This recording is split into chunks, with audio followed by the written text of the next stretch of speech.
Hey guys, welcome back to TCG Opened. Ready for more Lorcana? Is singles the best way to go? Let's find out.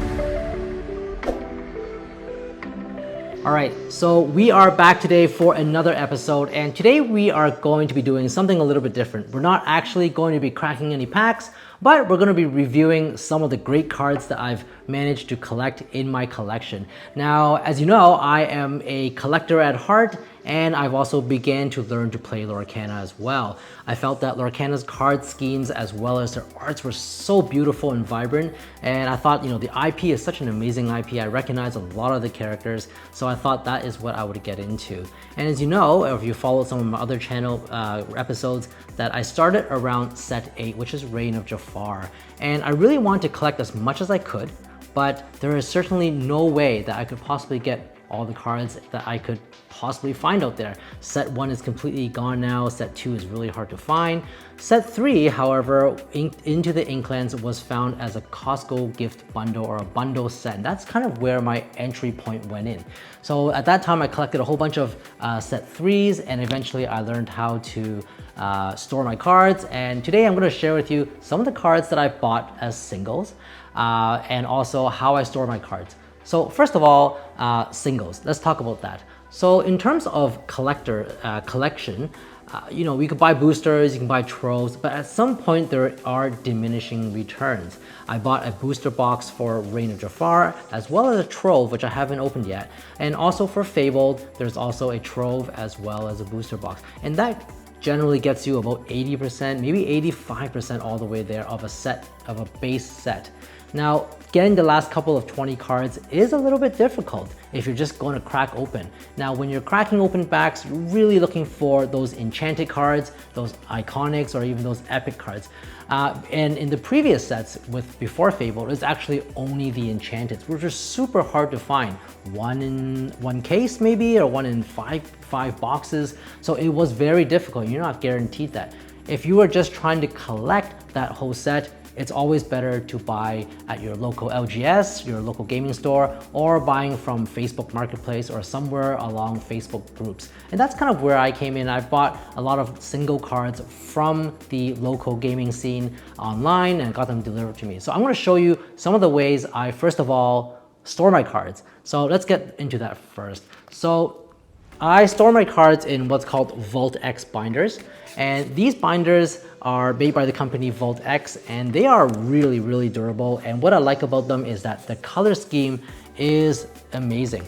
They have yellow and blue, and they have red and purple, purple and blue, green, and so forth. All these amazing colors.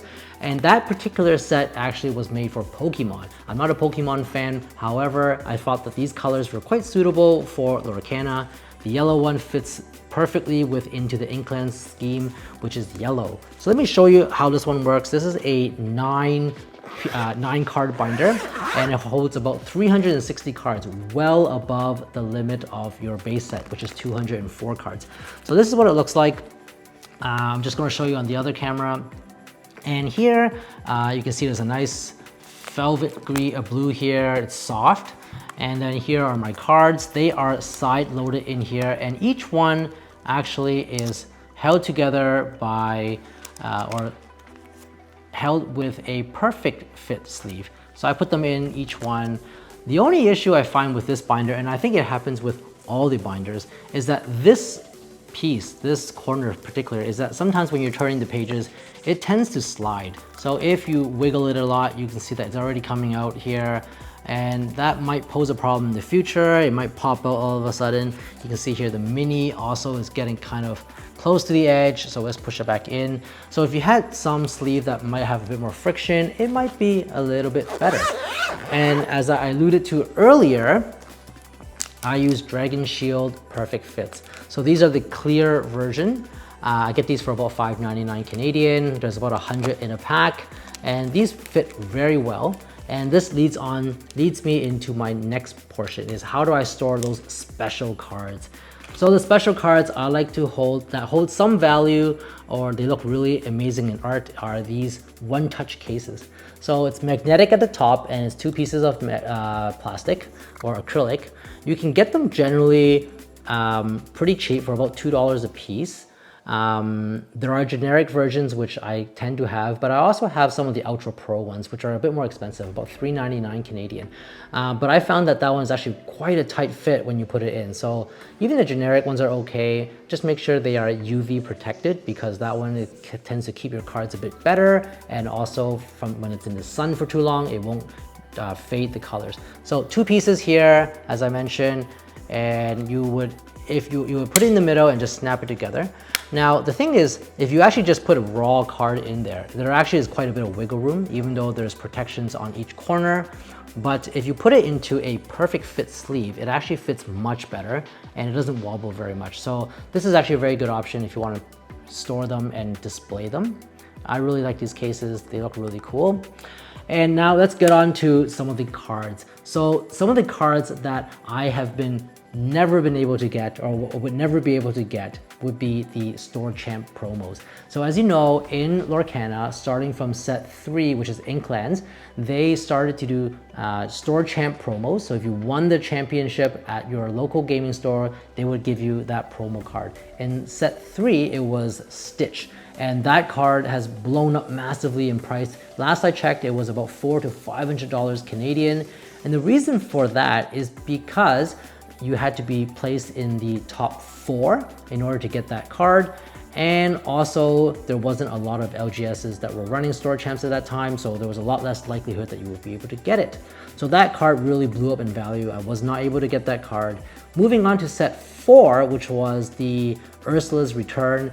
Ursula was the Store Champ promo for that set, and in that one also top 4. So it was a bit more difficult to get, but they were more seasoned with how to run these promos now. So there was more LGS events, I believe, more Store Champs that were running these. So there was generally a bit more copies of the Ursula Sea Witch.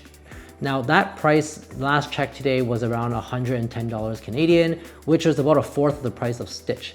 Moving on to the next couple of sets, which is what I'll show you today, is that the prices have dropped dramatically. But you know what? As a collector, these cards look so beautiful. I don't mind that the prices have dropped, because then I can get them and I can purchase them. So let me show you what I have received. Starting with Reign of Jafar. So Reign of Jafar, set 8 Store Champs.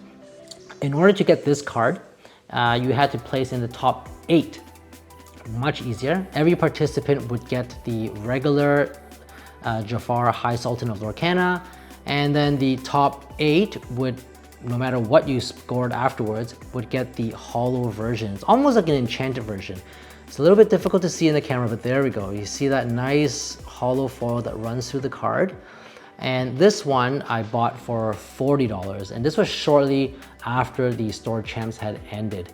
Now looking back, it has dropped to about $30 Canadian. So, you know, was that a good choice? I probably could have waited, but with Fable coming in, I was worried that this card would actually go up in price, but it didn't.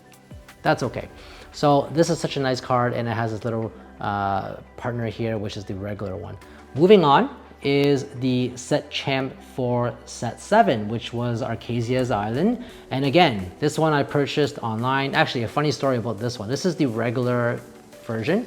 I actually popped into my local gaming store and I asked them, do you guys have any of these promo for Hiro Hamada? And they looked around, and on the shelf they found one, or actually they found 4, and they said, you know what, just take it. So they gave this one for me for free, but now I was on the hunt for the holo foil. So looking around online, I found this one for $20 Canadian. And you can see here the beautiful kind of rainbow foil or hologram that goes through it. Very nice card, very nice design. It's full art compared to the first one. So that was cool. Pick that one up. So our last card is the set 6 Arcasia's Island Set Champ Pro. So I wasn't able to collect the regular version, the non-foil version, but here is the beautiful Set Champs promo. So again, this one you had to be top 8, so it wasn't as hard to get. And I picked this one up for about $20 as well. I think this is a really cool looking card. Anyways, so that completes our set, and just show you how it fits into our perfect touch or one touch screen.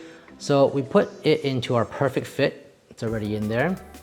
Slide it in, line it up, and then you do need to be a little bit careful. So you're gonna put this on the bottom latch and then just clip it in, and there you go. So the corners are protected and there's not too much wiggle room. So that's how it looks. Perfect.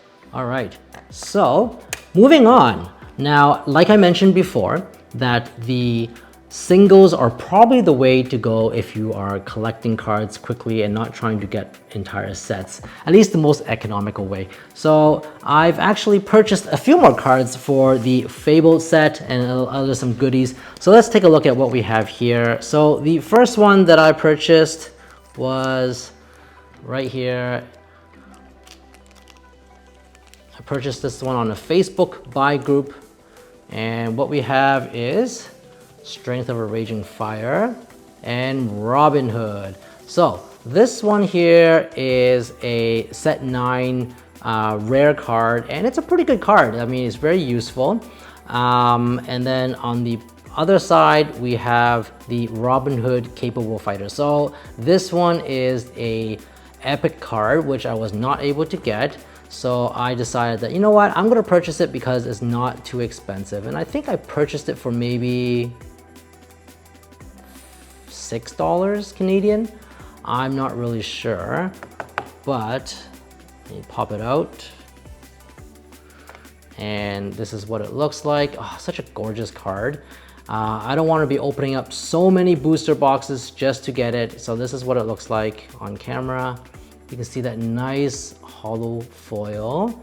And on the actual Robin Hood, it's slightly raised. I don't know if you can see it right there. So you can see that there's a raised mark here, and the building windows are all slightly raised as well. So this is such a nice card. Awesome. Okay, so I sourced out some of the cheaper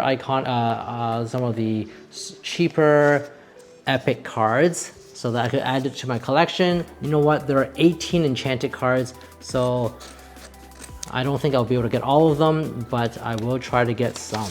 All right, so here we have next is another order that I did online on Facebook Marketplace. I generally think that the Facebook groups are a little bit more safer. It's more verified, you can get referrals. So this is the first card that I got, which was the Ursula Sea Witch. These ones are going straight into some of my top, my one touches. But here is the first one, beautiful, in a pink dragon shield, I think. So this is Ursula in its glory. This is also, I think, what the set champ one looks like as well. Let's take it out and take a look at it. So beautiful. I think this was a really nice card. And this is such a cheap card. It was $5 Canadian. $5. It's signifying that the epic cards are not worth as much as they'd hope to, but they make cracking packs so much more fun. So you can see here all that nice rainbow. The lightning bolt is raised. It's such a cool card. And what else did I get? So I picked up one for $5. And the other card that I got was the set 5 promo card. So this is for winning set 5, winning the, I think there's Shimmering Skies. And again, you had to attend the set champ promos to win this one. Otherwise, you would not be able to get it. It's top 8 as well, so it's quite common. And I bought this one for about $20 Canadian as well. So this one's also cool. This is like an enchanted, but it's a promo card, so you're guaranteed to get it if you actually place in the top 8. Such a beautiful card. Might not be super playable, but look at that, 5 lore, oh my goodness. And it's also inkable. But I heard that this card was not very playable, so the price dropped quite a bit. All right, so anything else? I don't think so. So I hope you liked this video, kind of insight into how I store my cards, which is in the binders with Vault X, and also using these one-touch cases, which I think are beautiful in storing your cards. It's very clear and it keeps your cards safe. And also the perfect fit clears as a safety measure for your cards. All right, so I hope you enjoyed this video. And next time we'll probably be cracking more packs. I'll see you next time. Hit the subscribe button, hit the like button if you like this content. I will see you next time on Lorcana on this TCG Open channel. I'll see you next time. Take care.